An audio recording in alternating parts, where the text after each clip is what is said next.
Matthew Knight Arena has been attracting record crowds tonight. It hosts a record-setting team. Number 4 Stanford and Oregon on a hot winter night in Eugene.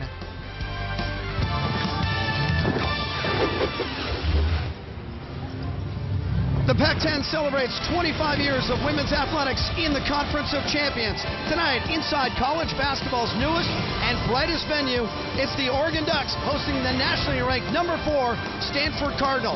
Remember, earlier this year was Stanford who ended UConn's magical 90-game winning streak, and Stanford has carried that momentum right into conference. They remain unbeaten in Pac-10 play and unchallenged. Their closest game, a 26-point victory over UCLA. But if Oregon pulls the upset tonight, all of a sudden, we got a race again in the Pac-10.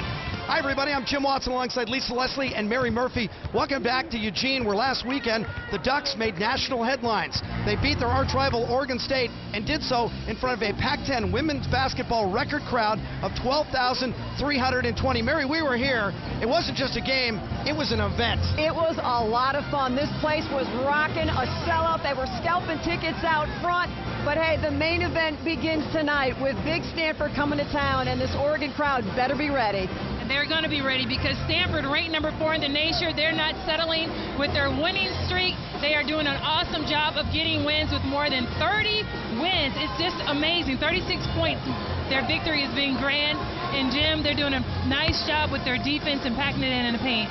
Yeah, and that 10-game winning streak hasn't been just about quantity. It's also been about quality. Included in that streak, wins over number 1 UConn, number 4 Xavier, and number 8 UCLA. Stanford has been pouring on the points, and so has Oregon. These are the top 2 scoring teams in the Pac-10. And tonight, Mary, we're going to see maybe the 2 best point guards on this side of the Rockies. We certainly are. And for Stanford, it all starts with Jeanette Poland. She has been superb in every facet of the game. She's scoring, she's shooting great, assists, rebounding, but the thing that has contributed the most to Stanford's success, her will has propelled this team to great success.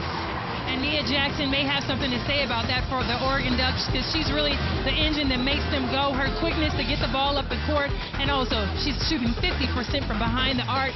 So if Miss Jackson can get her game on tonight, it might get nasty in here. Poland and Jackson not just in charge of production, but also distribution. They're both in the top 4 in assists in the Pac-10 as well. It's a matchup of size, speed, and scoring. It's the Ducks and number 4 Stanford, Pac-10 women's basketball.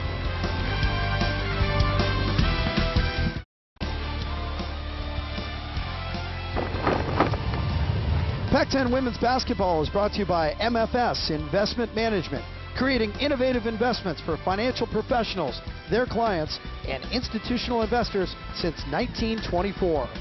And by State Farm, a proud sponsor of the Pac-10 Conference. Contact a local agent to learn why more than 40 million drivers trust State Farm.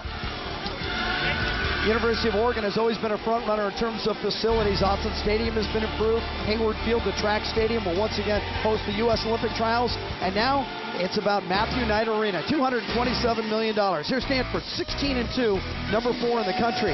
Neko Blumake leads the Pac-10 in scoring, and her little sister Chene leads the conference in field goal percentage. Tara Vanderveer has been the head coach on the farm for 25 years.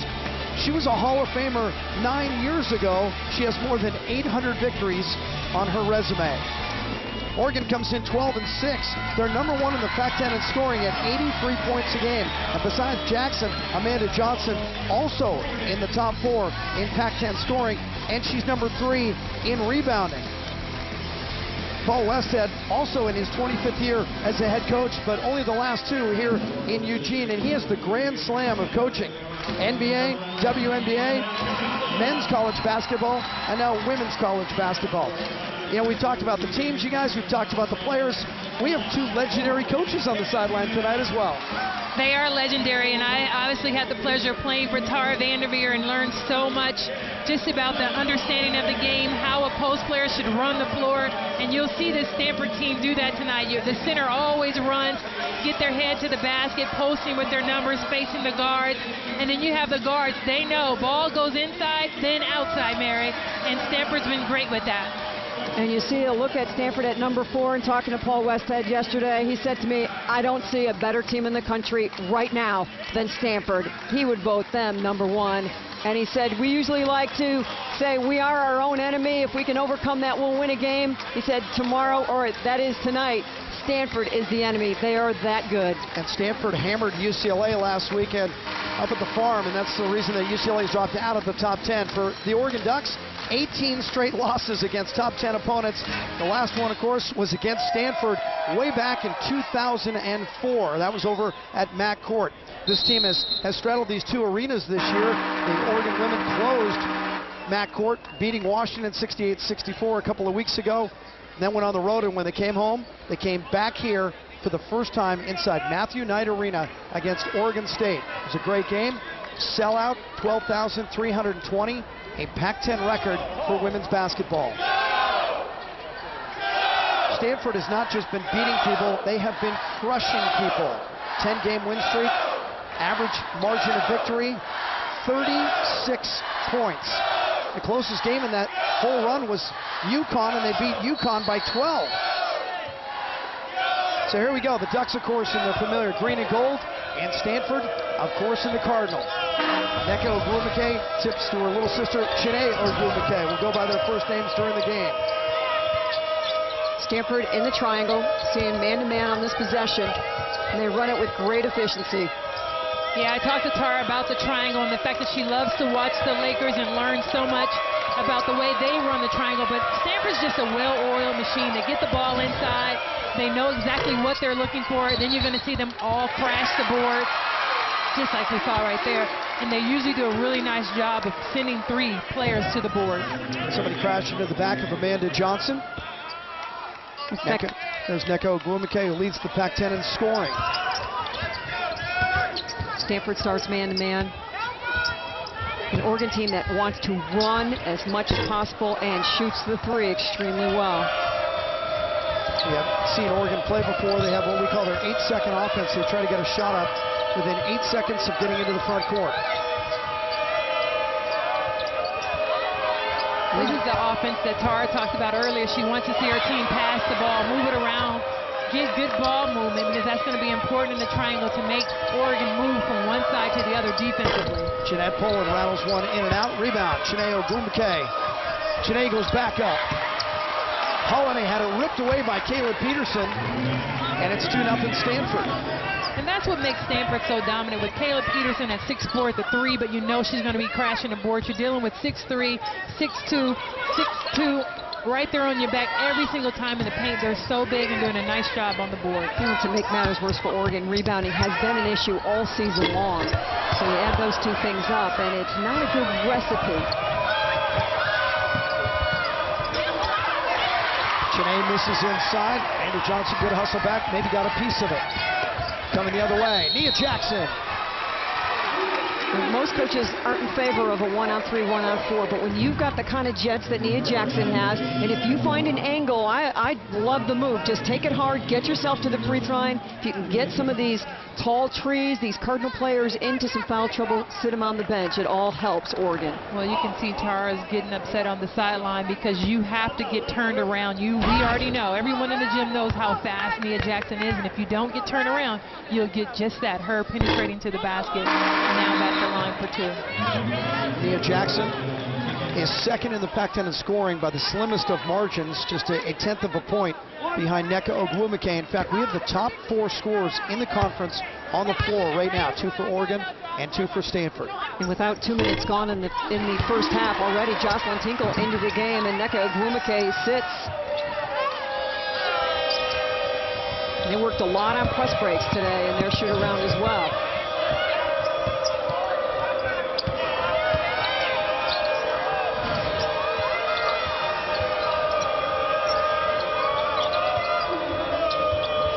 Nice look by Jocelyn Tinkle inside to Jeanette Poland. And that's a nice job of Jeanette Poland posting up Jackson. You know she's the smaller player on the floor at 5'7", so it's a good job of Stanford getting the ball in the post.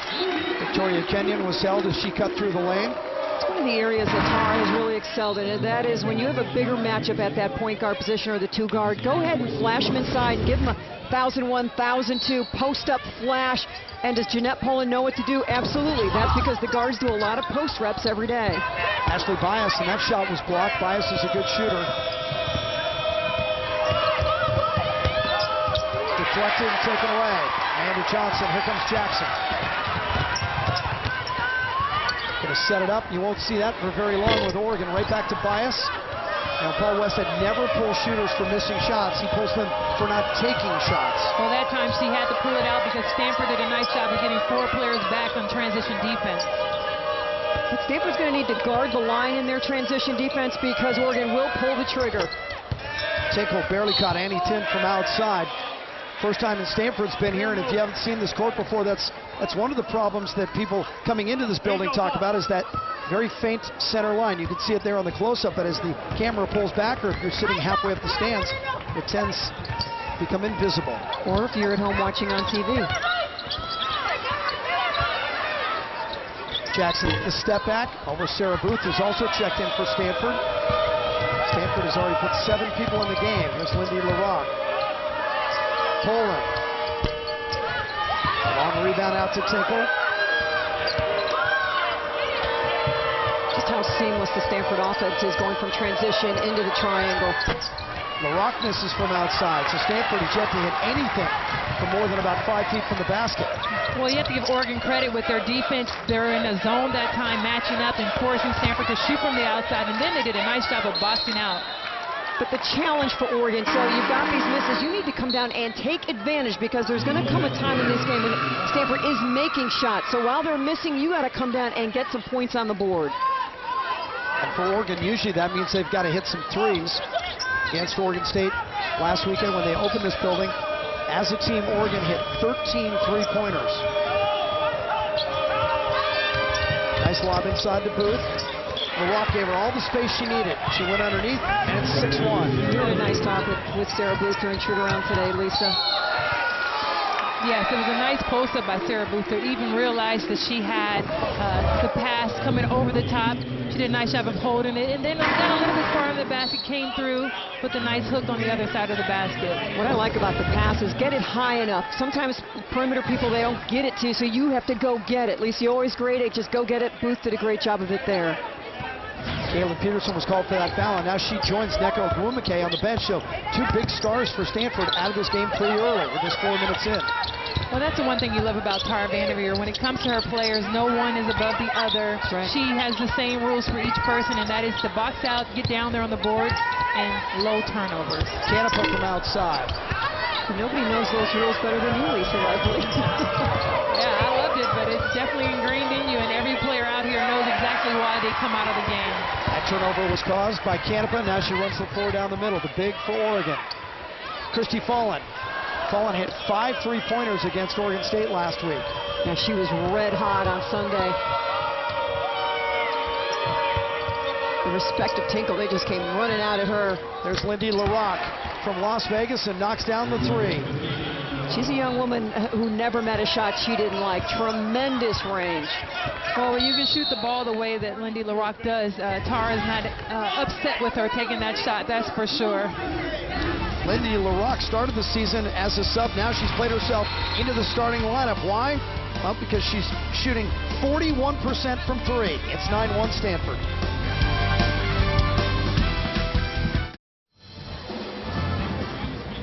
Neither team is shooting particularly well, but Stanford is out-rebounding Oregon 10-3 early on, and because of that, a 9-1 advantage. Let's take a look at the Pac-10 headlines from this week.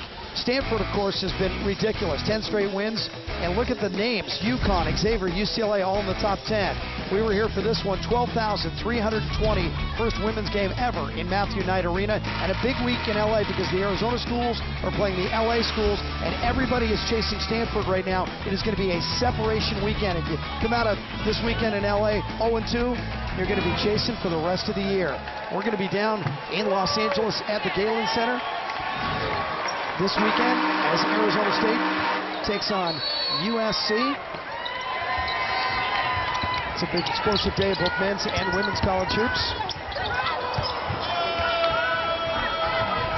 Jackson just got herself a little deep, and then she's tried to dish it off, and her teammate not ready for it. Zone defense now by Oregon.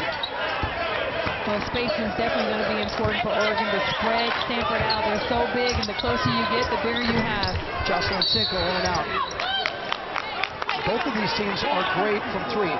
Oregon is #1 in the Pac-10 in terms of the number of threes per game. They make more than 8 per game. Stanford is the best shooting three-point team in the conference and better than 38%.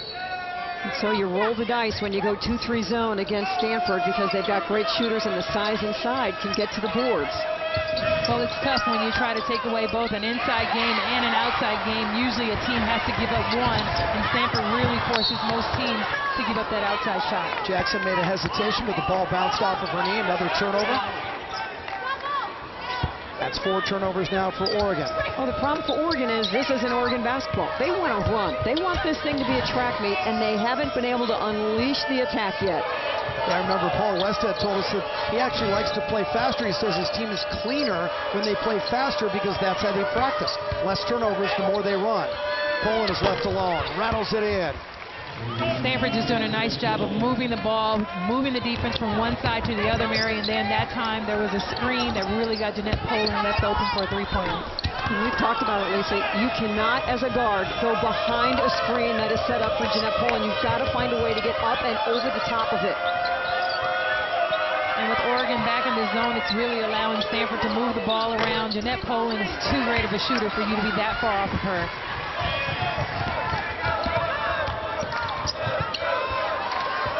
So for the Ducks, 0 for 5 from outside the 3 and 0 for 8 in the game. They haven't made a field goal yet. More than 6 minutes in. Christy Fallon. You can see that she just missed the mark. Tinkle bluffed it. And now Stanford will set the half court. Lob again to Booth, looking for that seal inside. And Booth has great hands. That was a really nice catch on the go. Again, out-rebounding Oregon. Stanford doing a nice job getting second and third shot opportunities. At 12-4 now in terms of rebounding. Booth misses on the baby hook. Chiney Ogwumike on the rebound, and she's fouled on the floor. Stanford is 16-2 on the season. The 2 losses came back-to-back. Road trip at DePaul. Caleb Peterson was not playing in that game, so they had a makeshift lineup. And then they went to Tennessee and led most of the game, went into overtime, and they lost. And you have to give all the credit in the world to DePaul in that ball game. They were playing at home. It was a huge game for Doug Bruno and his squad. They are now ranked 12th. They've only lost twice this year, including a loss at Arizona State. So they're having a terrific year. Oh, Jeanette Poland got turned back. Clean block, and here come the Ducks in transition. By a step-back 3. And Necka with a great box out on the board. Yeah, that would have lit this crowd up. Chiney put back, won't go. And here they come again. This is Oregon basketball. Hesitation spin. And they'll get her for the walk. Wow. That's the freshman Ariel Thomas, and she just was like out of the chutes. Mel Murphy with the play. Just backing right in with her. The spin gets up in the air. Do you think the freshman's excited to be on the floor? Well, it's definitely exciting for the crowd. You can see they're getting into it, and that's what Oregon's going to have to do. Try to keep the tempo up. A much faster tempo is definitely to their advantage. I just like when a freshman enters and provides an impact.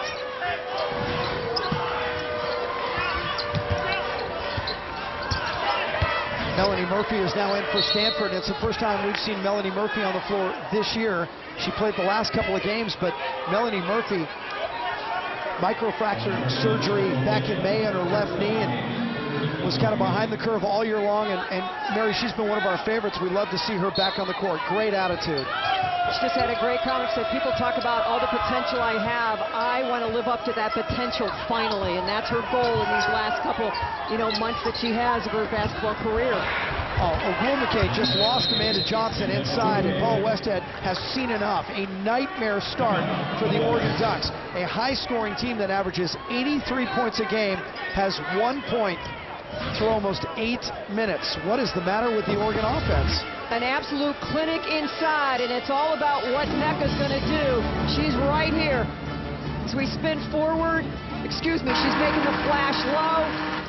And thus, you just work that low post. She finally pins. But the great reaction, Lisa, is the pass, reacting to the way she moved the defense out. And the great thing about Nneka Ogwumike is she set that up because before the pass was made, she stepped right outside the key to be able to have the seal. So that when the pass is made over the top, there's no more help because her sister, very smart, went to the high post, so there was no more help defense on that weak side. 14-1 Stanford. They're number 4 in the country. Oregon, a pretty good team this year, 12-6 overall. Murphy comes out with it, gives it to Poland, quickly into the front court to Nneka. Amanda Johnson cut her off and forced her to shuffle her feet. She had decided ahead of time where she wanted to go, and there was nowhere to go. 11:58 to play in the first half, and so far it is all Stanford. 14-1. Matthew Knight Arena in Eugene. Not a lot to cheer about for Oregon, down 14-1 to number 4 Stanford. On Sunday, Rebecca Harlow took you behind the scenes, showed you the locker rooms, the amazing facility that is Matthew Knight Arena. Here's another look behind the curtain. Welcome to one of the best training facilities in the entire nation. 5,000 square feet. Now the guys tell me the best part is there's so much space that everybody can be doing something different all at once. And part of that 5,000 square feet of training facility is a whole lot of muscle therapy. You've got your hot, you've got your cold, but perhaps the best part, underwater hydrotherapy treadmill. Now guys can jump in here, take all the pressure off their muscles as they rehabilitate. There is nothing like this in college. Crossover at the football facility, they have a lot of those same hot and cold pools and the underwater treadmills. I got a chance to do one time. It's an amazing experience. Takes all the pressure off their legs. Bias from 17 feet. They need a bounce. They need a bucket. They need something to happen. Jim, when you have a facility like this, it really is great for recruiting to have other players come in. It's first class. Obviously, their football team's phenomenal, but I'm sure they're looking to get all the rest of their programs up there. When you have that type of recovery, I've been out there before. It really does help you get back out there and play the best you can. Backdoor cut by Peterson makes it 16-1 when you were at SC. Did you guys have anything like that? Not quite. Just the jacuzzi out by the pool, right? But since then, we've gotten a few championships, and the facilities have been much upgraded as needed, as well as having the Galen Center now. So USC is doing pretty well. In this game, it's been about shooting and rebounding. Stanford, 18 rebounds to Oregon 7. And although Stanford is only shooting 33% from the field, Oregon is shooting nothing, 0%. They're 0 for 13. Well, Oregon's really going to have to focus more on their defense than their offense, and that is try to limit Stanford to one shot. And when they get their shot taken, they must box out and come up with the ball. Jeanette Poland for 3. Bounced off the top of the backboard, out of play. And it's going to be plays like that. Oregon's going to have to take it one play at a time.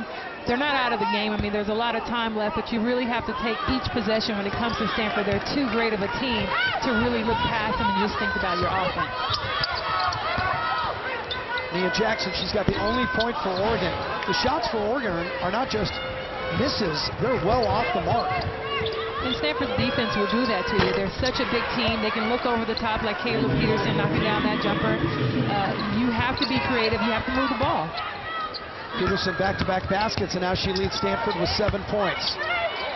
Ripped away by Chiney Ogwumike, then taken back by Amanda Johnson, who throws one up and off the glass. So maybe that'll light the fuse. Remember, Oregon averages 83 points a game. Rolls out. Chiney missed it. Nneka cleans it up. It's just a clinic so far by Stanford in every aspect of the game, and Oregon just has to find some confidence deep inside and be able to just throwing the ball up towards the rim. You've got to shoot it with some confidence, and a couple of folks have to hit the boards. Well, Amanda Johnson really has her hands full down there with both the Ogwumike sisters, and they're doing a nice job of running the floor on offense. They're crashing the boards on defense. So it's tough, and you're going to have to, they have to each possession box the sisters out. Deanna Weaver scored last time down for Oregon to make it 21-5, and now the Ducks go into their bench. Christy Fallon comes in. Jasmine Holiday is back in. You can see Chiney Ogwumike going to the Stanford bench.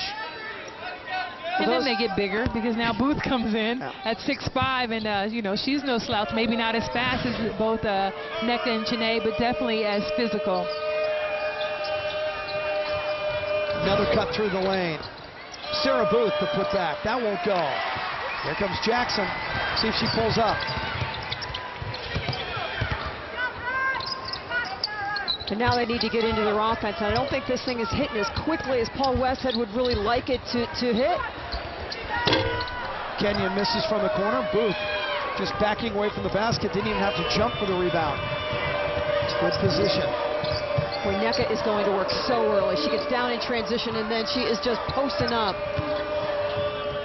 22 rebounds already in this game for Stanford. Well, Tara talked about the passing and how important it is to hit the open post. And Nneka Ogwumike has been open this whole possession and still has not received the ball. No look from Pullen. Outside to Peterson, and she missed. But what's impressive about Nneka on that possession is she never got it, but she never stopped working. Jackson. That was halfway down. It's not going to make Oregon people feel much better, but the shots are looking better. They're not going in yet. Holiday quickly to Jackson. Jackson going to the basket. Jackson did a nice job of penetrating and pushing it as fast as she can to get the two buckets. Nneka quickly in transition is fouled. She'll go to the line. So Nneka Ogwumike and Nia Jackson, the top two scorers in the Pac-10, almost identical marks, just under 17 points a game for each. And there's a great story. Nneka Ogwumike, a player who is always asking questions, Lisa. And there was a practice a couple years ago when Tara was there and there were no assistants because they were all recruiting. And she just looked at Nneka and said, there will be no questions today. I'm not taking any time to answer any questions. Ask the assistants when they get back to town. And even today, when we were talking to Tara and looking up, she came over and said, what are you guys looking at? Just has a very inquisitive mind. So top 5 scoring leaders in the Pac-10, 4 of them in this game, and then Christy Kingma for the University of Washington. And out again goes Nneka. A lot more substitutions than we've seen in past games this year for Tara Vanderveer. Remember that Stanford will also play Oregon State on this trip. There's Nia Jackson. Now she's starting to warm up. Early on, Lindy LaRocque was doing a very good job keeping Jackson quiet. Now she scored a couple times in a row. Lisa, do you get the sense that Nia Jackson made a mental adjustment, like, I have got to start doing something and take control of my team? Yes, and also she realized that their jumpers are not falling. You still got to get inside, go to the basket, and get some easier baskets. I mean, as poorly as Oregon has played, they're only down 14. And that is a shot clock violation. And that's good credit. Give credit to Oregon for their defense. They did a nice job of forcing Stanford to move the ball around. Now things have gotten a little bit better. Paul Westhead says Nia Jackson is our barometer. Though the temperature is rising. Jackson's back in this game. Can Oregon get in?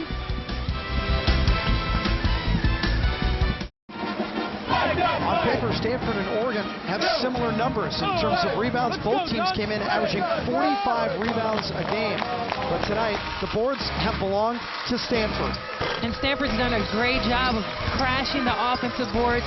There you have Chiney Ogwumike getting in there, Kayla Peterson.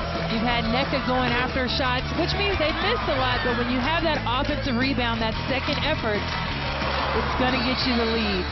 Active feet, active arms, you just keep moving and you're hard to box out. Chiney Ogwumike, Kayla Peterson, Jocelyn Tingle, each with 5 rebounds already for Stanford. The rebounds, 23-12. Amanda Johnson. Amanda Johnson is 4th in the Pac-10 in scoring. In the last couple of weeks, she's been fighting through a cold, and she started out slowly here today. Has been knocked around a little bit. That was great offense by Oregon that time, doing the nice down screens until they got their shooters open, moving the ball around. Really the first time they've gotten a really good offensive possession. Let's get the ball to your best shooters and give them opportunities. That's what Oregon did. In and out. Nneka's had about 3 shots go down and come right back out. The hard part about Johnson, she's the forward at 6'2". Most post players don't want to come out and guard, but she's a very good three-point shooter. So you really have to know where she is on the floor. Holiday misses. What Oregon needs and what this crowd wants most is a three-pointer, because that's how they live and die.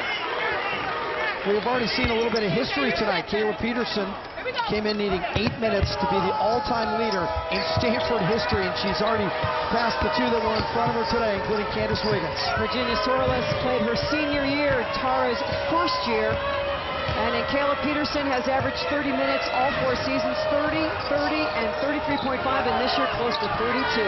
So no one in the history of Stanford basketball has worn a uniform more than the woman who had the ball right there. Kayla Peterson, number 14.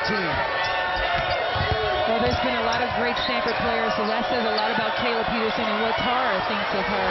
Shanae Ogwumike, maybe the Pac-10 Freshman of the Year, certainly the favorite right now. And Kayla Peterson, getting back to her for one more comment, has started every game she's been healthy for in 4 years. And for Tara to start a freshman and then continue that for 4 years says even more about Kayla Peterson. It really says a lot about her. And Shanae Ogwumike may be on that same path. Leading the conference at 59.8 field goal percentage. And look at this, all alone is Shanae Ogwumike. She was 30 feet away from any Oregon player. Well, maybe that's why she's leading the league in the field goal percentage. 59% with no defense is easy to make, huh? You don't see that open very often. Yeah. Transition again. And right now, Stanford's just putting on a clinic, a fast break clinic, 2 passes up the sideline and getting it into an open post. And Shanae Ogwumike doing a great job of just posting up, getting the defense behind her, easy bucket inside. And then also, she saw the defense, contested the shot, sits down the court for an easy 2. Lisa, you were talking about how Stanford's putting on a clinic in press break. What are they doing? They're doing a nice job of really, once they get the pass over the press, the Oregon press, once they hit the ball in the middle, I mean, it's open. You're one-on-one with your post, and with the way that the Ogwumike sisters run, I mean, pick your poison. They're both open. So you have your big come back to the middle, get the ball over the top, and then everybody races up the sidelines. And Jeanette Poland, you can't say enough about just her defense, her ability to push the ball, offensively. I mean, she's a great point guard, and she knows how to run this Stanford team. Look, when you have a 6-foot point guard with the upper body strength and leg strength of Jeanette Poland who can trigger that pass, I mean, it's almost like a pro player the way she's able to do it. Another rebound for Peterson. Lisa, you mentioned pick your poison. That was one of my favorite quotes from a year ago as Shanae misses, and a tip-in from the weak side by Kayla Peterson. John Margaritas, the coach of UC Riverside, the first-round matchup for Stanford in the NCAA tournament last year, said, yeah, pick your poison. The only problem, it's all poison. Yeah. Absolutely. Stanford is one of those rare teams that has such the presence on the inside and the post. Here you have Shanae as a freshman. She's attacking, not making those baskets, but she will, but constantly attacking. And then you have the guards who shoot, I mean, great percentages from outside beyond 3. Bias from 23. 1 for 13, Oregon now from outside the 3. You know, I meant to ask Kayla at shoot-around if she was even aware of that record. She's closing in on so many. She might be the rebounding leader by the time she's done at Stanford. She's top 10 in scoring. And remember, when Stanford went to DePaul, she missed that game, and it ended a streak of 121 straight games for her. She's truly the quiet storm on their team. I mean, as a leader, but, you know, very, very, very quiet. She doesn't talk a whole lot, but she really does a nice job on the floor playing. At 6'4", she can get in the post, can shoot the 3 ball. I mean, I really liked how effective she is, and also her defense. I mean, at her size, she's able to guard both inside and out. And you mentioned all the things that she does, and Stanford calls her their Swiss Army knife because she can play anywhere on the floor. Kenyon, got to have one of these. Short again.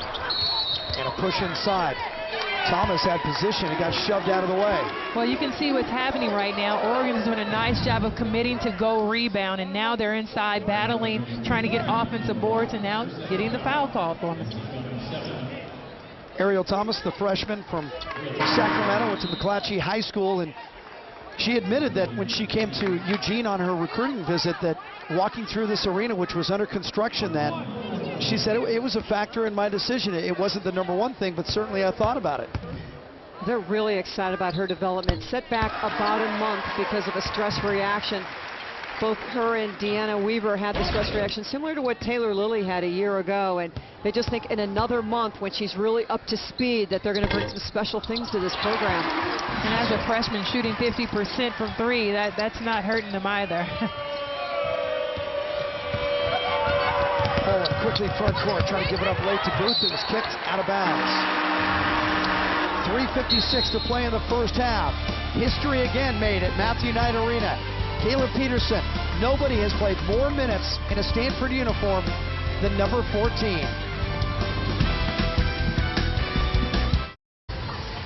Stanford leading Oregon 29-16. Jeanette Poland got Stanford going early on. Poland with 5 points.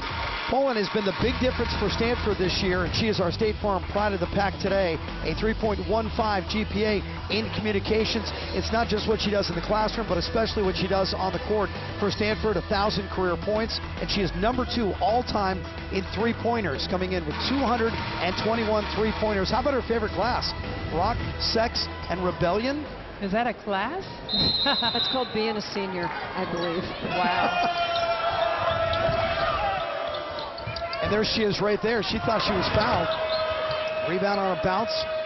Jocelyn Tinkle, and Stanford keeps it again. Stanford now 30 rebounds in the first half of this game. The last couple of years, Tara Vanderveer will say that her team, that Jana Pell was the one that drove the bus. This year it is Jeanette Poland who is driving this bus.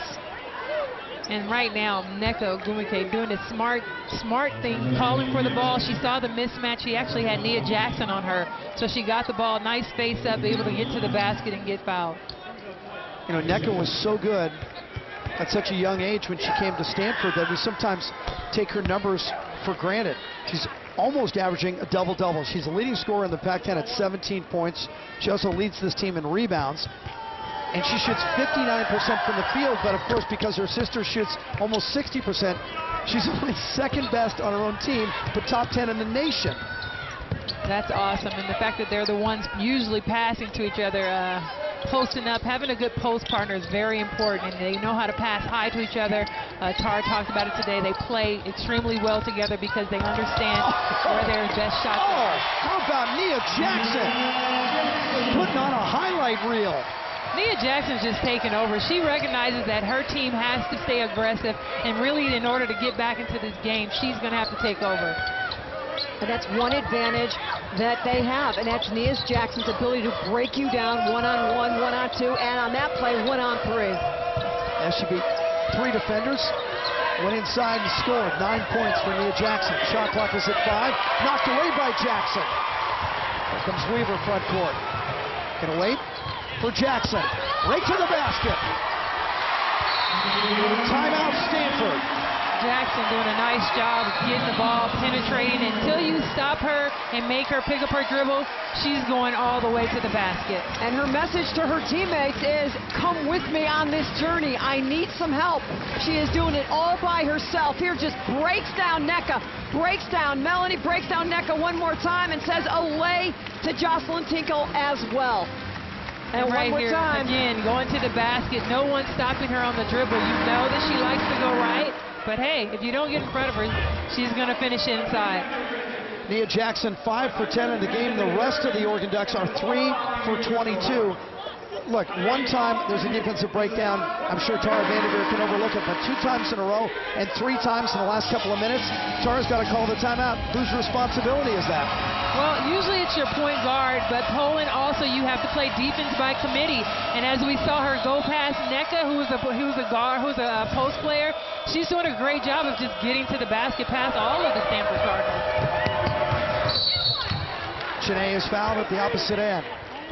2:33 to go in the first half. Coming up at the break, we'll go inside Oregon's locker room. We'll put a mic on Paul Westhead. He's been coaching almost 1,100 games. I'm sure he's got something good to say. And a closer look, the young woman we were just talking about, Nia Jackson, plus our tribute to John Wood. It's all coming up at the half.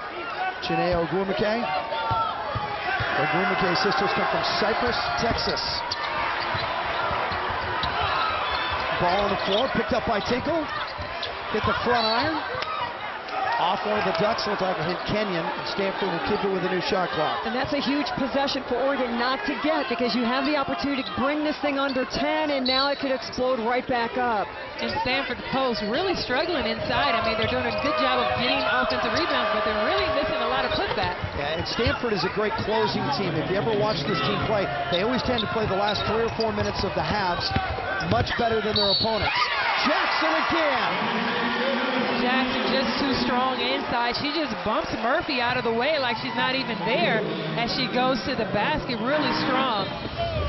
Just the state of mind, just powered. Point guard throws it off the backboard with the foul, and Melanie Murphy. Mary, at one point it was 12-1, and Jackson all of a sudden started to take over and maybe even force some things, and you said, I think she got the message. Did she get it from her coach, or was it in her own head? It's in her own head. She's just a supremely talented, extremely confident player, but she understands that she's the missing ingredient for her team. Poland, just a smart guard, recognizing Agumake Chine right under the basket. She didn't pass at that time, kept it herself. The best decision to make. They didn't stop all, so Poland just took it to the rim. 2 minutes to play in the first half. The finish is key for Oregon. You've got 2 minutes, bring this thing under 10. Go in rolling and feeling confident. Get your crowd going. But you got to move, right? A lot of standing around. Still, Oregon has just 1 3-pointer in the game. Looking for another. How about Nneka? Nneka with the block. And the Pac-10's leading scorer gets an easy deuce. Nice block by Nneka stepping up. She's recognized that the pass was going back to her person and did a good job of blocking the shot. Could have been a foul called on that. Jackson up in the air, leans in, doesn't get it.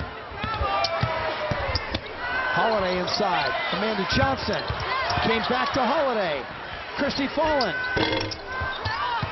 Good hustle there by Kenyon. Still no whistle. Let him play. Murphy now. Murphy inside, ripped away by Holiday. Well, you got to love the pace of this game. It's definitely in Oregon's favor, even though Stanford's scrambling to get the ball. It's like an intramural game right now. Got to call your own fouls. Quickly Stanford back. Chine. Well, both the Blumenca's leading the break. They are running the floor great, and Johnson's struggling right now. She has her hands full because she's guarding both the Blumenca sisters, back and forth. Kenyon's in there helping her out, but she's struggling right now. I just was able to look at it and right into the face of Nia Jackson at midcourt, and she was completely gassed. I don't know if she had anything left. Well, time now for our Bank of the West passionate moment. We were here for this one right here inside Matthew Knight Arena, the first ever women's basketball game. 12,320, a Pac-10 record. Nia Jackson was spectacular against the Beavs. 24 points, was 8 of 12 from the field. And Christy Fallon came off the bench to hit 5 threes, 17 points for the day. And Oregon beat Oregon State 81-72. Well, right now they could use some of those three-pointers from Fallon to go down, Mary. That would really help them out. As Oregon has the momentum right now, but a little gas from all the back and forth. And Stanford, one of the most well-conditioned teams in the country. Well, you can see the hesitation in the shooting form of the three-point shooters. And now when they decide to shoot, and Stanford's committed to it, they're just blocking it and then just coasting down for layups at the other end. Well, this is where you know that a pump fake might be your friend. Get them up in the air, take 1 or 2 dribbles to the left or right, and then take the shot. Maybe you don't settle for the three-pointer here because Stanford's so big and so quick, able to get out and contest every shot. We're going to try to talk with Paul Westhead as he leaves the floor at halftime. And then we're also going to go inside the Oregon locker room.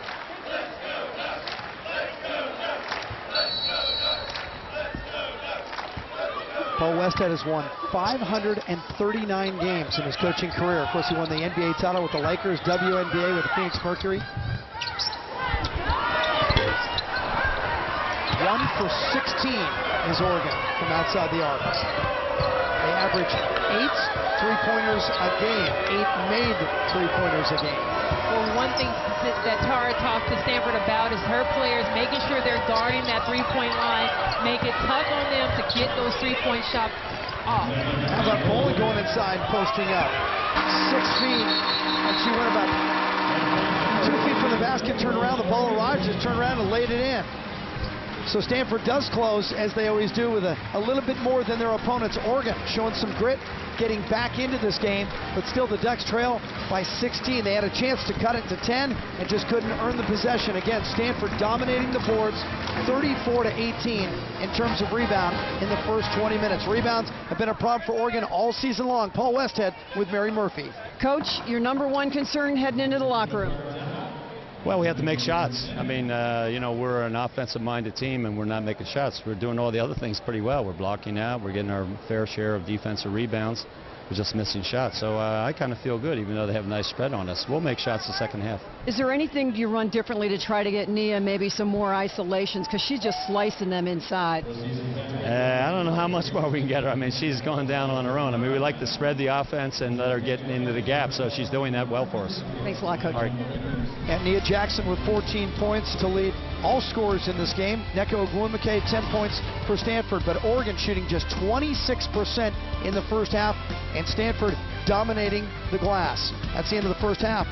Stanford leads Oregon 41-25. We come back, a closer look at Nia Jackson. Stay tuned for the College Hoops halftime show from right here in beautiful Eugene, Oregon.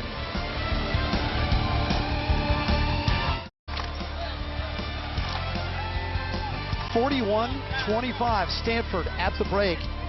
Strange stat, Oregon had just 5 turnovers in the first half. The difference was rebounding and shooting percentage. Stanford much better in both categories. Jim Watson, Lisa Leslie, and Mary Murphy courtside at Matthew Knight Arena in Eugene. Brand new arena on campus at the University of Oregon. Well, I think Paul Westhead said it best at halftime. They have to make shots, and you're not used to seeing this Oregon team struggle offensively. Defensively, maybe giving up offensive boards is something that they can handle, but the fact that they're just not making shots, maybe a long night. Oregon shoots 40% from the field all season long. Right now they're shooting 25%. Didn't start out well here to start the second half either, an air ball. You know, it was interesting talking to Tara at shoot-around. When I brought defense up, she goes, Mary, we don't like to talk about defense because nobody thinks we play it, and we know we do. Jackson, 16-footer.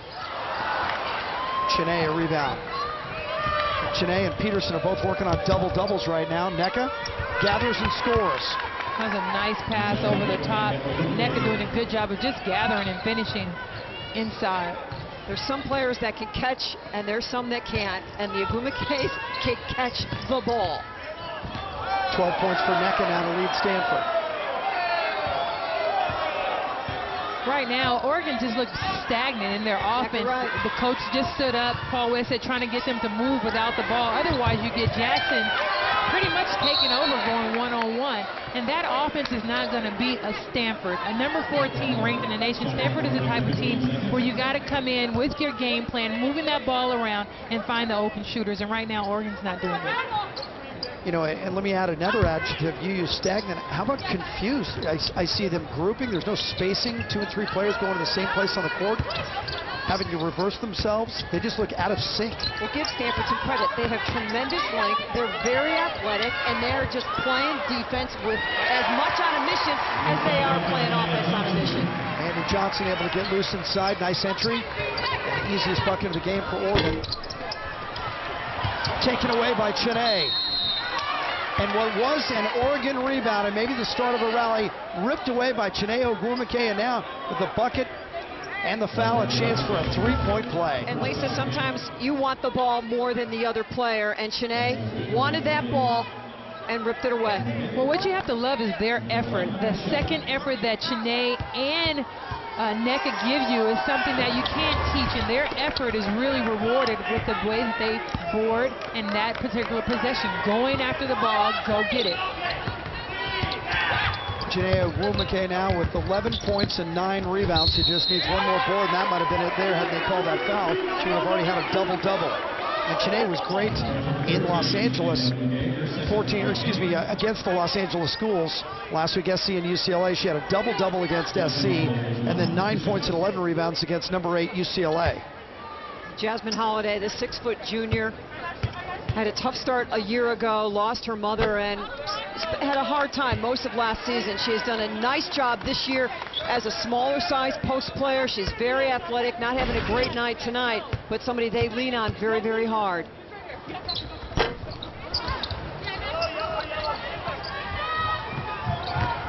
Building has grown very quiet. The Oregon fans started to get back into this game when the Ducks cut that lead to 11. And then, of course, Stanford pushed it out to 16 in the last minute of the first half. Lindy LaRocque for three. Chased down in the corner by Johnson and quickly ahead to Jackson.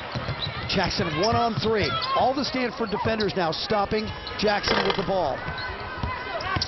Well, their defensive stance is much better, Lisa. They're low, their hands are out, they're moving their feet when Jackson's coming their way.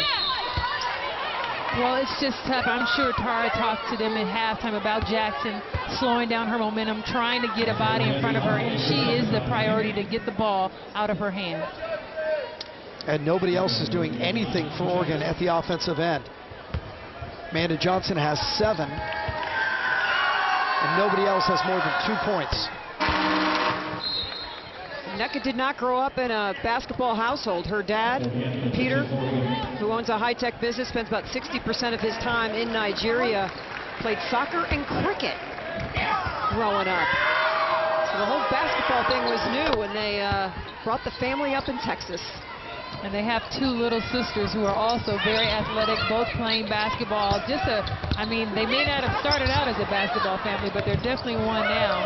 And having the 2 older sisters going to Stanford, I'm sure the other 2 probably going to follow in their footsteps. Yeah, and everybody in the family excellent academically.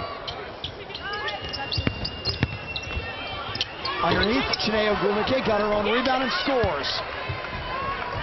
Chiney's got 13 points and 10 rebounds.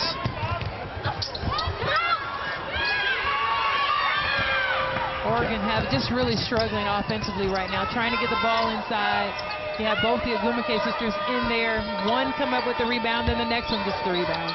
They have to be boxed out. Now, offensively, they're just going to work, both ends of the court. Timeout, Paul Westhead. Chiney Ogwumike now 15 points and 10 rebounds, and we still have almost 17 minutes to play. More rebounding by Stanford. 41 rebounds to 20.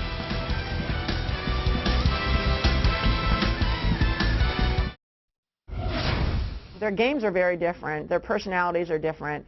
What I see is that Nneka, as the older sister, really helps Chiney as the younger sister. And I try to encourage that kind of mentoring with maybe Jeanette mentoring Sarah James as a freshman, or Kayla as a senior helping Toni Kokenis, so that, you know, the sisterhood is real on our team. I mean, it's blood sisters with Nneka and Chiney, but there's the same type of mentoring and encouraging and holding younger players accountable, which I think is a very positive thing to have on a team. Mary, Tara Vanderveer has been on campus at Stanford for 25 years, and it is an ongoing process. You don't build up at Stanford, it's a wave. It just continues to roll, and those upperclassmen are expected to teach the underclassmen the Stanford way. And it's what great programs do, whether it's Stanford, UConn, Tennessee, Duke. Your seniors, your juniors have to show the younger players what work ethic, this is how we do things, and that's how you keep the ball rolling, and you don't have ebbs and flows. The other thing is great about Stanford and those other programs that you named is the connection that they have with their alumni. The players who played there, they come back often, they're honored, and when you have that type of connection, you feel a sense of pride to continue the legacy that those Stanford women ahead of you have paved the way already.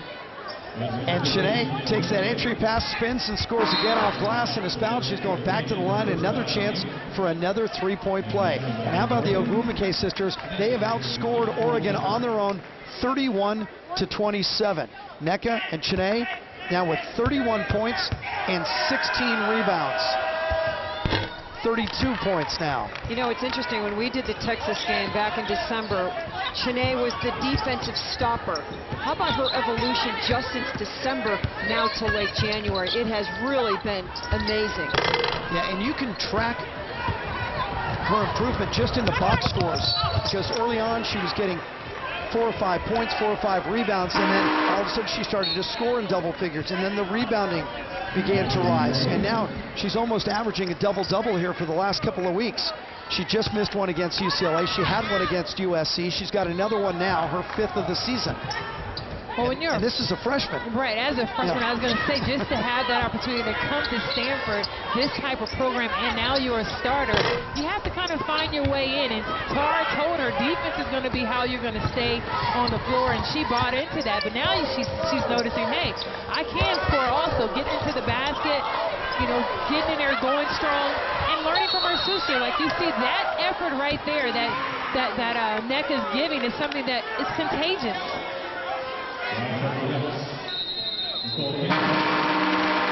The Ogwumike sisters are dominating the glass and dominating this game. Oregon, a long lineage of great basketball. Luke Ridenour to the great Bev Smith.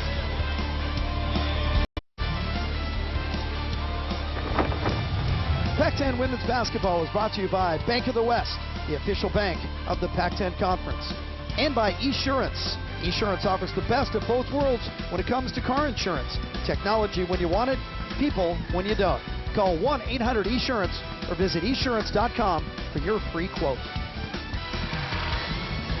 Oregon has scored 27 points and Stanford leads the game by 28 points. Stanford got out to a 14-1 advantage. The Ogwumike sisters, NECA at the free throw line now, and her little sister Chiney dominating this game. A total of 32 points and 18 rebounds for the sisters from Texas. And it's interesting, NECA's approach to basketball, Lisa, is she only takes shots she knows she can make versus shooting the ball and hoping it goes in. She works on stuff. When she knows that she got it down, then she uses it game time. And remember that the Ogwumike sisters came in as the top 2 shooters in the Pac-10. Chiney at 60% and NECA at 59%. 60%. 6 out of 10. And here they come again, the two of them together. And NECA calls for the ball in the air. Crowd wanted to carry. Stanford's going to be lucky to keep it.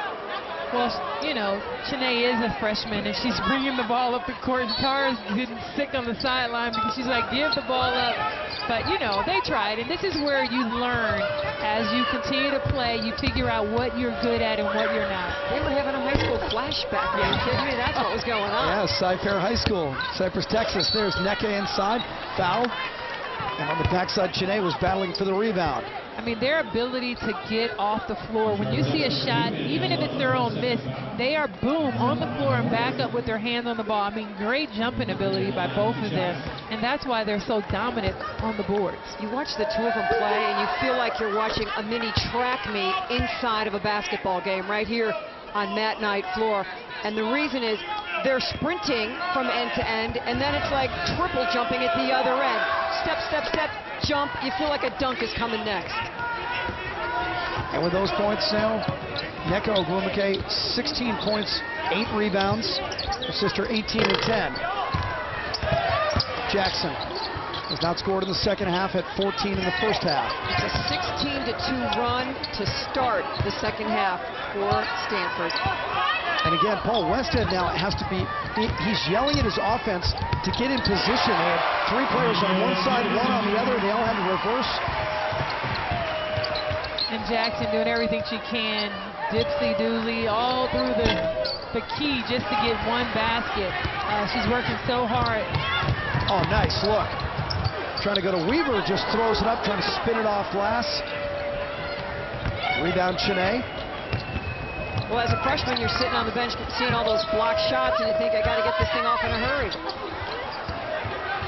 NECA missed inside, knocked out of bounds. Stanford on the inbounds.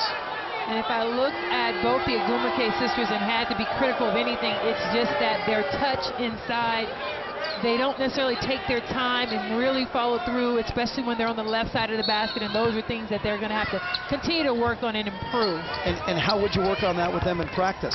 Well, you know, it really comes down to old school, you know, the mic and drill inside, left side, right side. You just keep going back and forth, but you have to do it every day, 25, 30 shots a day, right underneath, left and right, and then you do it reverse layups as well, and that's how you improve that particular shot. Yeah, George Mikan, the old Minneapolis Laker, of course, what's that, just go down on the block and then you practice finishing with both hands? Oh, yeah. You have to do all those touch shots because it really is just a touch shot, and you want to shoot high percentage shots when in the paint. And obviously, both of them close to shooting almost 60% from the field. I mean, they're doing a nice job, but they can continue to get better in that area. So the 7th team foul on Oregon already in the second half. Stanford with just 1. And so when it rains in Oregon, it pours in Oregon. Pulled away by Amanda Johnson. Jackson keeping it herself and keeping the dribble alive. Amanda Johnson from 23 feet. The foul inside. It's going to be on Nneka Ogwumike. It's been a tough couple of weeks for Amanda Johnson. At one point, she was the leading scorer in the Pac-10. She got a nasty cold when they were down in Los Angeles. Did not play well against UCLA, a game that we did. Oregon had similar problems putting the ball in the basket. They shot 25% that day. They're shooting 24% today. Well, you can see that Johnson's struggling inside because the Ogwumike sisters are, I mean, they are tough to deal with. They're physical. They run the floor hard. They're posting you up every single time down the floor, and they're relentless on the board. They don't have enough post players over there to guard them, so I would be exhausted too having both of them tag teaming you at that level. They're playing at such a high level and so much energy. Nia Jackson at the free throw line, and I have new respect now for Nia Jackson because she is doing all of this on her own tonight at 17 points right now with the 3 boards. And Nia Jackson comes out of a great high school program in the Seattle area, Chief Sealth High School in West Seattle. Had an ACL surgery before her sophomore season. Has returned and is one of the best players in the Pac-10. Came in second leading scorer. There's Jeanette Poland. And Jeanette Poland is the 3rd leading scorer in the Pac-10. Stanford is on pace. They average 80 points a game. Oregon well off the mark. They average 83. There's that head fake, Lise. They're head faking, but Stanford right now having to switch on defense is really still causing Oregon a problem because there's always a Stanford player in their face. Weaver. Deanna Weaver, who's just a freshman from Santa Clara. Another freshman they're very excited about. She also had a stress reaction, sat out for about a month, missed practicing games, and they think she's going to get the ball rolling here in the next month or so.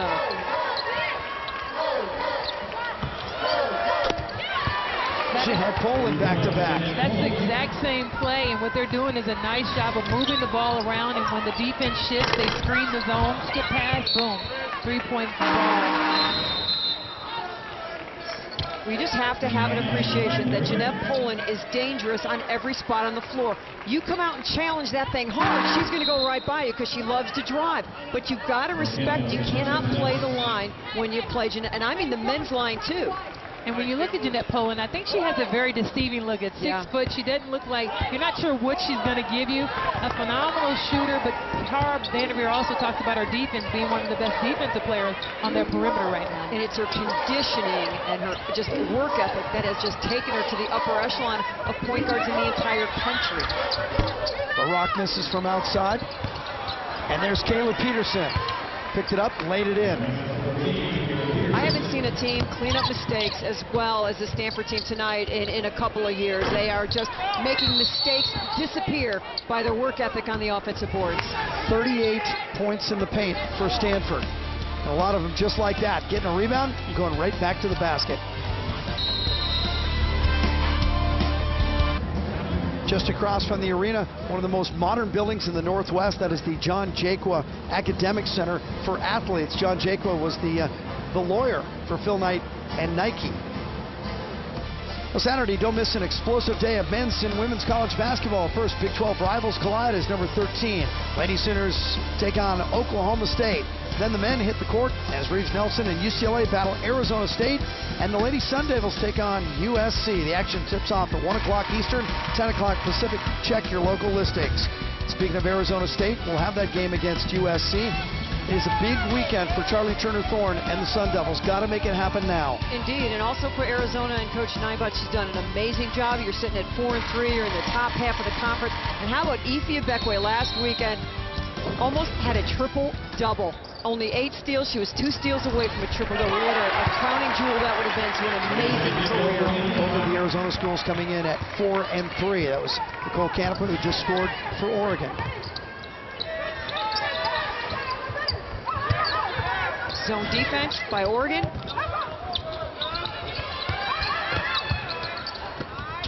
Good. I mean, when you watch Stanford's offense, it's just such precision because they're in the zone. You see the baseline runner coming in. Nice pass inside to Big Booth. And it was a little flash of the future for Stanford. Tinkle, a sophomore, inside to Booth, a sophomore. There's Tinkle, good outside shooter, but not today. She's been off the mark. Much better normally from outside. Tinkle's 0 for 6 on the day. You talk about size. Michaela Roof in the game as well was Player of the Year in the state of Ohio as a senior in Ohio. And I mean, this is a gigantic team on the floor right now. Jocelyn Tinkle is playing the 2 spot to Jeanette Poland. It doesn't get any bigger anywhere in the country than this. And these are the things that people talk about when they say that Stanford looks like a championship team now, because not only do they score and rebound and play defense, but they have size, they have experience, and they have confidence. Jeanette Poland tried to hold that toe, but dragged it. Mary, you made a comment earlier that Jeanette Poland right now would be your pick, and we're only halfway through for Pac-10 Player of the Year. She would be, and it's just because every statistical category, but she is the one that is driving this team towards a championship. You can feel it. She's the leader. The Agumekes are outstanding. Kayla's outstanding, but she is the one that has taken on the mantle, and you just feel it when you're around her. I think she's really coming to her own with the 31 points versus UConn. That was just really the eye-opener, I think, for everyone else around the country as to how good of a point guard she is. The fact that they can rely on her for points, but she's really does a nice job of moving the ball around, getting Stanford into their offense. She pushes them when Tara wants the team to move fast, and she knows exactly when to slow it up. And the great line from Tara about Jeanette Poland is she plays with amnesia. If something goes wrong, she's not one of those players, and there are many out there that carry it to the next end and back and forth, and they're thinking about the missed shot and the missed this, and coach is mad. She has amnesia. She just plays the game.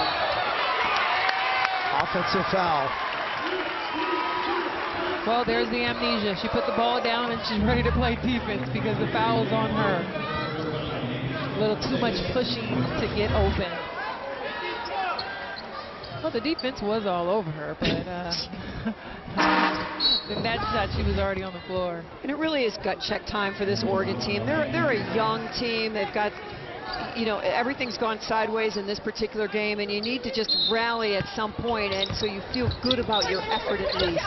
Well, we mentioned before that Oregon is 12 and 6 on the year, so the NCAA tournament is still a possibility for this group. They haven't been to the second season since 2005. They'll have Cal coming in here on Saturday, and Cal is a hot and cold team as well. Oh, only 24% from the field now for Oregon. Well, to your point, Mary, I have been experienced when I've lost to Stanford in the past to realize that you learn so much from the game because they're so good. But also you realize as a sophomore and a freshman, this is the team you want to be. This is the school you have to strive for. And you learn to practice at a level, remembering always Stanford in hopes of beating them before you graduate. Poland head up in the front court, sees Kayla Peterson, keeps it herself on the crossover, and swatted away, but a foul, Jasmine Holiday. Now, I think Oregon could have used a lot more of that in the first half, and that is, you know what?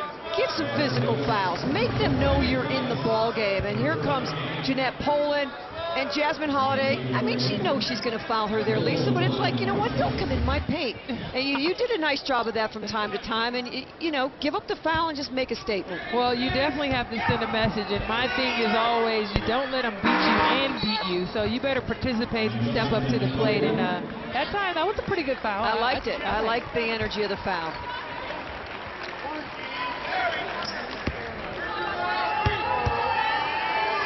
You know, I think the remarkable thing about this Stanford team, and really there are many, were how they turned things around after the losses at DePaul and at Tennessee. I think a lot of people kind of wrote them off. Everyone was anticipating the matchup with UConn, but it lost some of its luster when they dropped those 2 games. Then all of a sudden, it was like the light went on or the proverbial switch. What happened with Stanford all of a sudden? Because they just became a monster.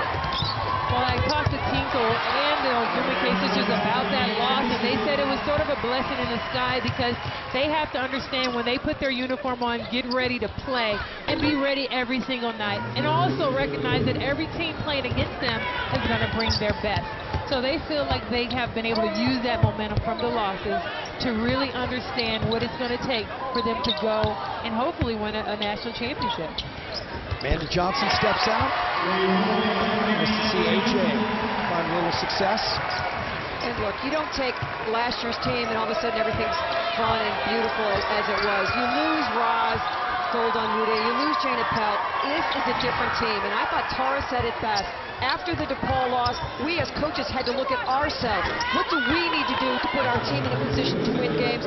They changed the triangle, they moved it up, they made some adjustments. How do we get the triple team off of NECA? They've been able to do that, and they've unleashed the attack that we're seeing tonight.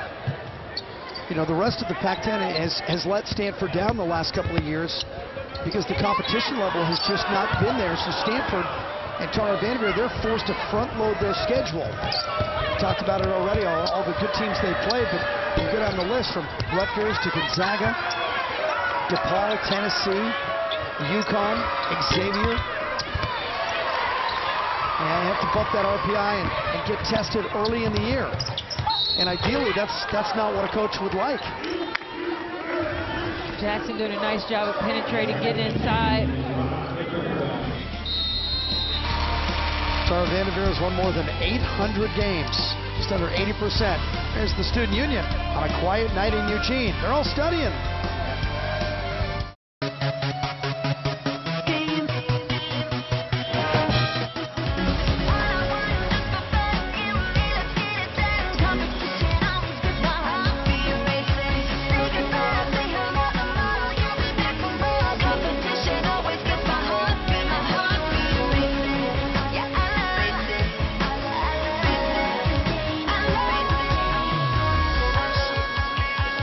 Another impressive performance by the fourth-ranked Stanford Cardinals, 73-41 on the road at Oregon. The Ducks have not been able to shoot it, but Stanford, their defense has been great. Their offense has been even better. The Ogumake sisters, Janae the freshman, NECA the junior, 34 and 20 for them alone. And then Kayla Peterson, a very impressive double-double with 11 points and 14 rebounds for Kayla Peterson tonight. You know, talking to Kayla today at shoot-around, she said, look, I have been in a huge shooting slump. I know it. It has made me dig deep, keep fighting. Maybe I was trying a little too hard, but my coaches never told me to stop shooting. And she has turned the corner on this thing. She has just directed herself towards March. Can't wait for tournament time. And this is a team that we're talking about, Lisa, time and time again. They just keep getting better. And I can also tell you, when you're in a shooting slump, one thing you don't stop doing, and that's crashing the boards and rebounding. Go get the ball. If you're not shooting well, you can always go in there and get an offensive board. Kayla Peterson just really done a great job getting 14 boards tonight. There's been a lot of boards to get. Yeah. Because there's been a lot of misses by Oregon tonight.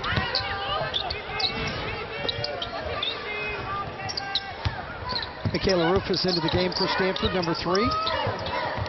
Sophomore from Beaver Creek, Ohio. First time we've seen her tonight. That's her on the backdoor cut. Didn't get it. Stanford doing a nice job just working their offense, moving the ball around. Again, another offensive board. Ruth doing a nice job of just crashing. And there is nothing in the vocabulary of Stanford basketball that is just garbage minutes. You are on the floor, you want to play so well that Tara Vanderveer is going to keep putting you in. And career rebounds in Stanford history, that's a pretty nice list. Jana Pell playing in the WNBA for San Antonio. Nicole Powell with the New York Liberty. Kayla Peterson. Val Whiting played for Minnesota. She was outstanding.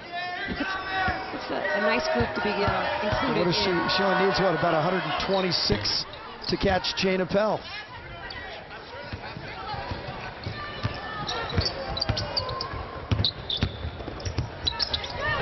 Amanda Johnson.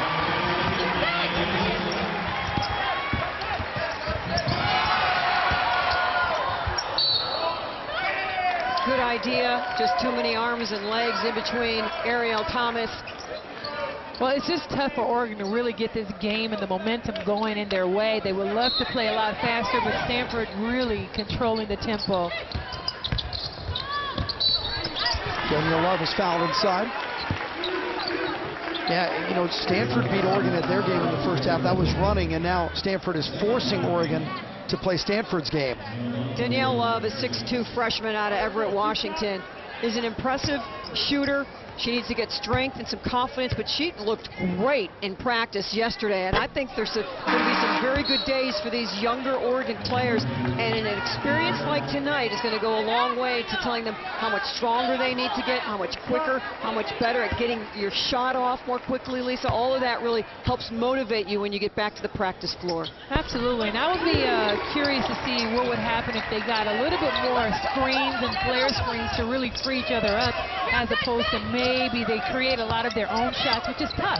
It's hard to shoot when you have a defense in your face, and Stanford's obviously one of the better defensive teams in the country. Just too tough for Oregon tonight. Tinkle got fouled on that drive. She'll go to the free throw line. Jocelyn Tinkle from Missoula, Montana. Her dad Wayne is the head men's coach at the University of Montana. Has lost 20 pounds from a year ago. Real commitment to conditioning. USC and UCLA continue to give chase in the Pac-10, and they are playing the Arizona schools. UCLA was the other undefeated team in conference until they went to Maples. Things didn't go real well for Nikki Caldwell and her Bruins either, much like tonight for Oregon, and this is a big weekend for them. How will they react? And back in again for Amanda Johnson. USC also struggling a little bit, coming off of that loss, you know, playing against the Washington school. So it's going to be interesting to see how they rebound as well. Offense is pretty good, but the defense really lacking and getting out rebounded, not helping. Sarah Booth now with that layup, 10 points to go with 5 rebounds off the bench. Blocked by Roof. Sarah James is into the game for Stanford. Christy Fallon hit the deck, called timeout. Good heads-up play. 6:20 now to play. As Stanford looking to win their 11th game in a row. There is a logjam behind Stanford in the Pac-10, so we're waiting for someone to emerge. UCLA was the challenger to Stanford, went to Maples and got beat badly. In fact, Nikki Caldwell, the UCLA coach, said, wow, Stanford looks like a championship caliber team. And then, Mary, you see from Arizona all the way down to these Oregon Ducks, and really you can include Washington State now. It's a bit of a surprise. Anybody in there, it's a peloton. They're all neck and neck. It is, and you said what a big weekend this weekend is. Every game is key. Obviously, when you play, there's every team you're playing, and then when you hit Stanford on your schedule, that's the exclamation mark. As we see the duck.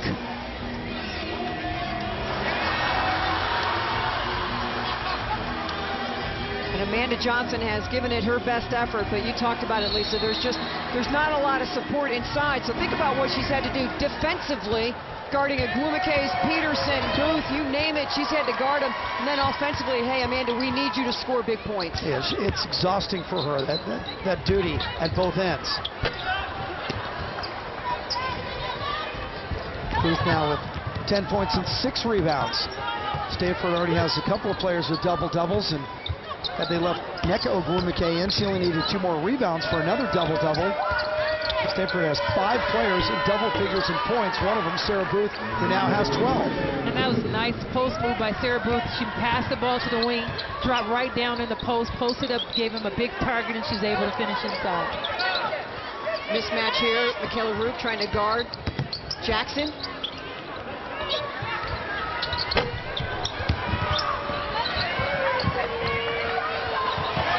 Christy Fallon just pulled it away from Sarah James. It's a jump ball. Well, you love to see that type of hustle. Fallon in there. She's falling down, but she's out there fighting for the ball.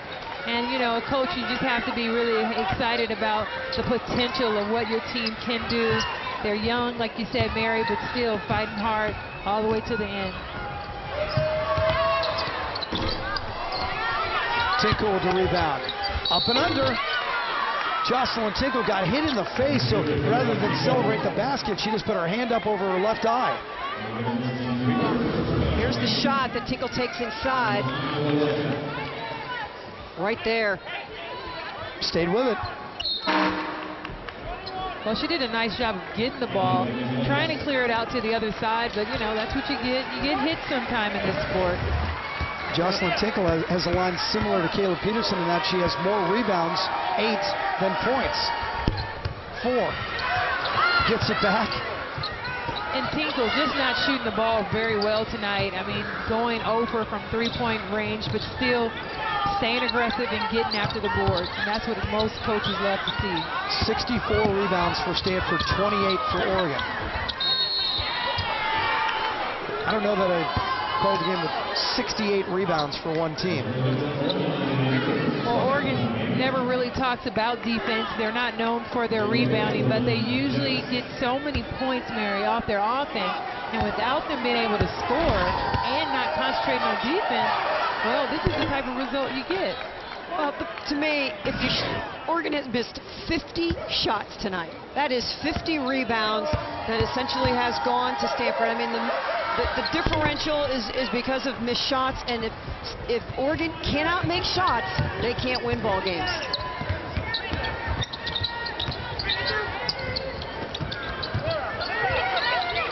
Much different feeling in this building than it was on Sunday against Oregon State.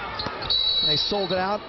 Oregon was lighting it up from outside. 13 three-pointers today. Oregon is 3 for 30 from outside the arc.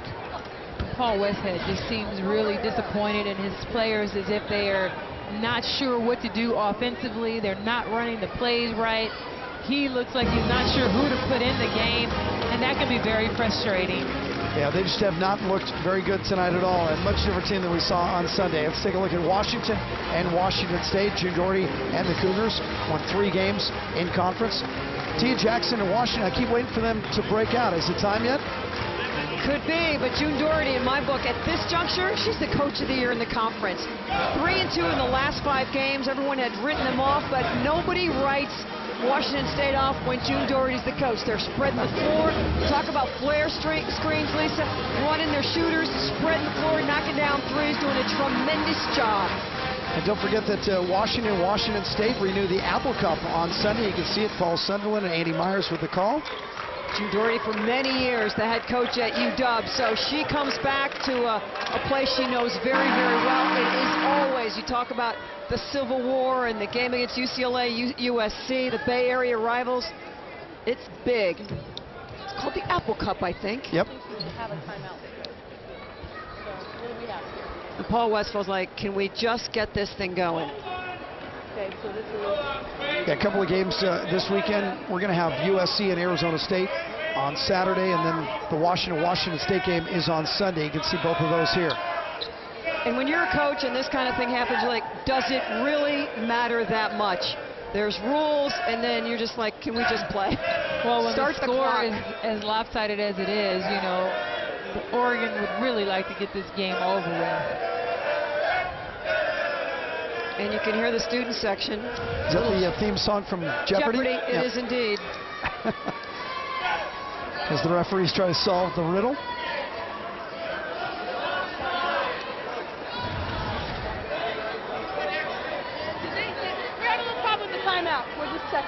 You know, a lot of the players on the Oregon roster had a chance to point towards playing in this building, but we never got to see Taylor Lilly shoot the 3 inside here. But those great days at Mac Court, Taylor Lilly graduated from Oregon a couple of years ago, now playing in the WNBA. She is still a house favorite. In fact, when she walked in the arena tonight, a few minutes before tip-off, people stood up and cheered. She came over, she hugged us. Definitely one of our favorites.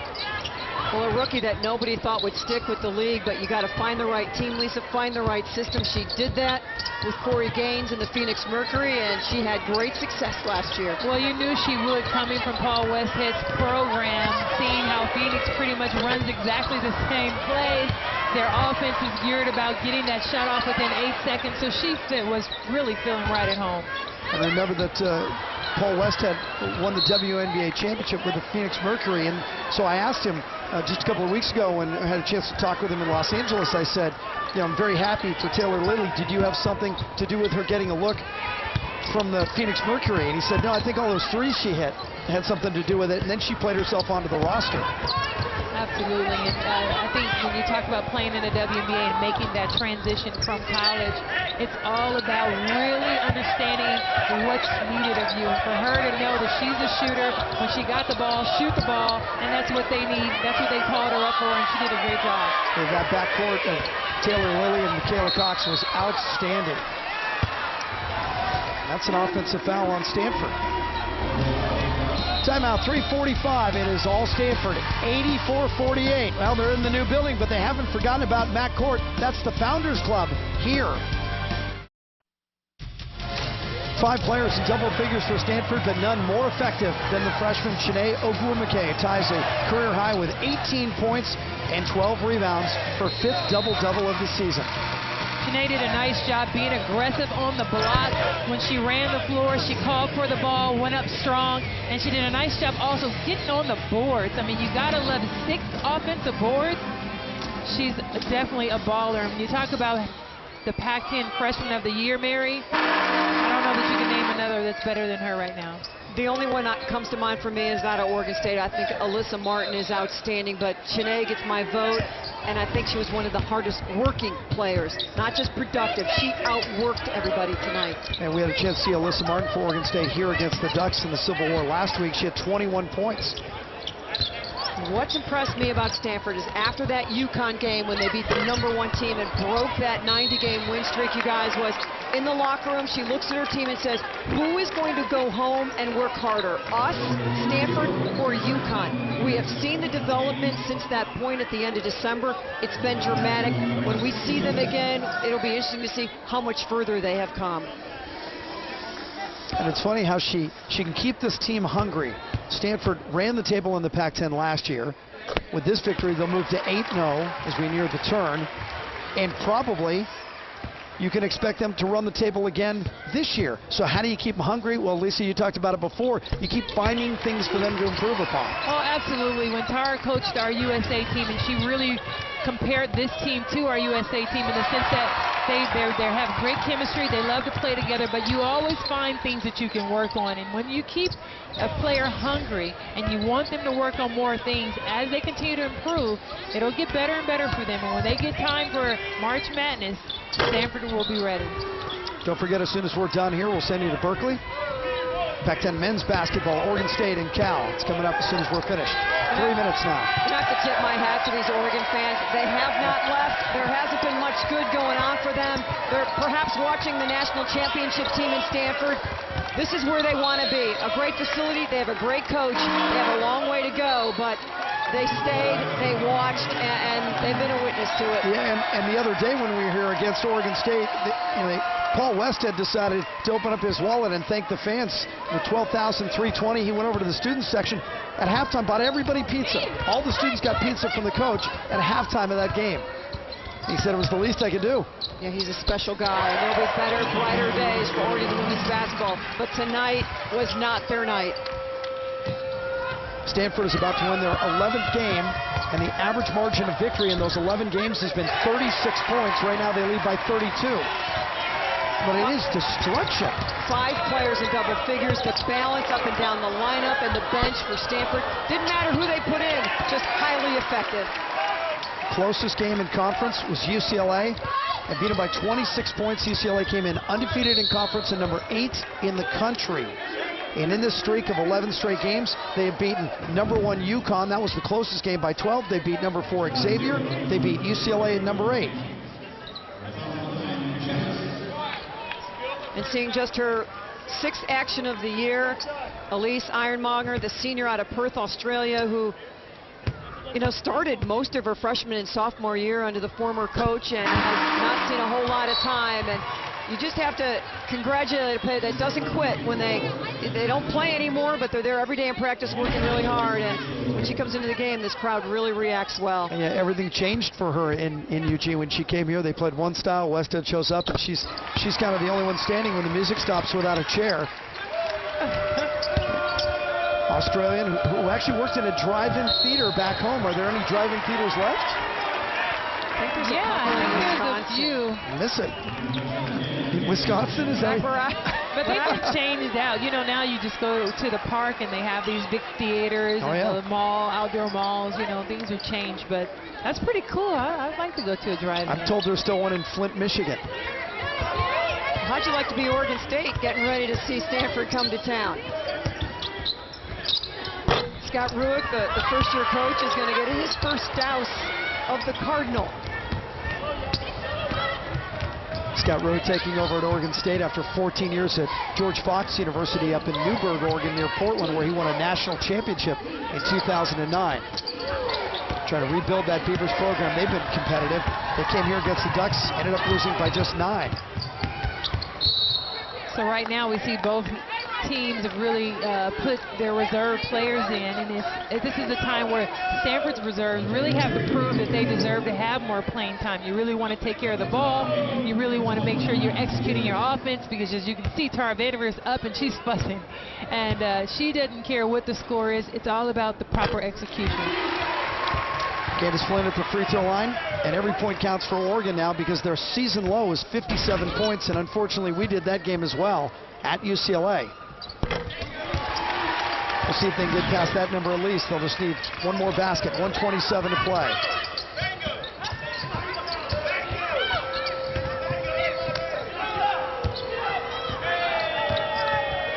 Grace Mayshore across the timeline. Grace Mayshore, who runs the game prep team. Sarah Booth inside. Booth's going to end up with pretty good numbers. She got 14 points and 8 rebounds right now. And that was a nice high pass from Ruth to get it over the top to Booth inside and for her to finish. And Tara's really been on Booth. It's important for her to get in the paint and really establish herself, and she's done a nice job here tonight. 14 points and 8 rebounds. Stanford will have a day off tomorrow and then play Oregon State on Saturday. You think they're having a day off? Well, you know what I mean. They're not playing, but no, I don't think it's a day off. I don't think it's going to be a day off. Yeah, point taken. Sarah Booth has 16 points. The leading scorer tonight, Chiney Ogwumike, has 18 for Stanford. Booth's doing a nice job with that left-hand hook over the top. I mean, she can shoot that blindfolded, but I think she's going to have to really, Mary, improve her post game, be able to go to the left, maybe fake that shot sometime. But she's doing a nice job of showing a big target on the block. And she kicks it out that time. Three-pointer outside, Ashley Simino. And the bench for Stanford, everybody gets up. Yeah, one of those practice players every day, gives it all, comes in, just never has really seen a whole lot of playing time, but just has done a tremendous job helping make others better.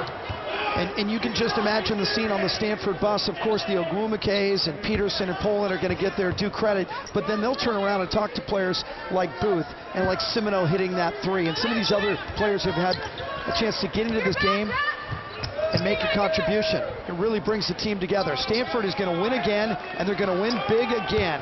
35 as they take Oregon down early and kept them down all night.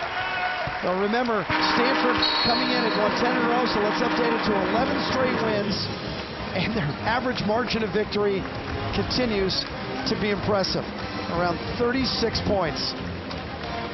Well, I don't know what you say about Stanford. Every time I see them, they impress me a little bit more. Tonight it was their depth.